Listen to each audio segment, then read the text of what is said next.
ఎన్టీఆర్ జిల్లా కలెక్టర్ కార్యాలయానికి చేరుకున్న వైసీపీ నేతలు దేవినేని అవినాష్, మాజీ మంత్రి వెల్లంపల్లి శ్రీనివాస్, మాజీ ఎమ్మెల్యే మల్లాది విష్ణు సర్ ప్రక్రియలో జరుగుతున్న అవకతవకలపై డిఆర్ఓకు వినతి పత్రం అందజేశారు.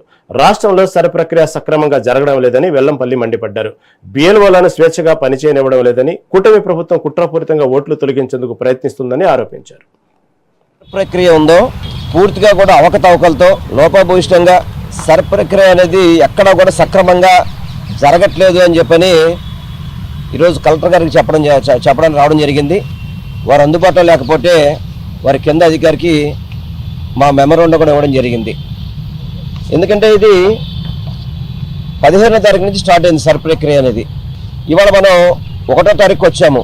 దాదాపు విజయవాడ పశ్చిమ నియోజకవర్గంలో 2,56,890 ఓట్లు ఉన్నాయి.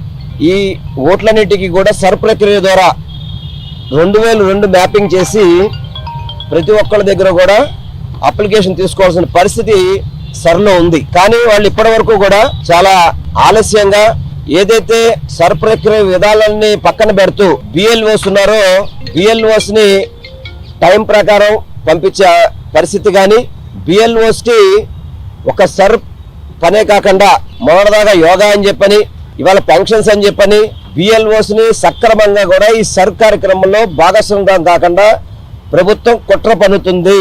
చంద్రబాబు నాయుడు గారికి చీకట్లో రాజకీయాలు చేయడం చాలా అలవాటు. అలాగే సర్ ప్రక్రియలో కూడా చీకట్లో తెలుగుదేశం పార్టీ నాయకుల ద్వారా కుట్ర జరుగుతుంది దీంట్లో అని చెప్పని ఈరోజు కలెక్టర్ గారికి కూడా మెమోరాండం ఇవ్వడం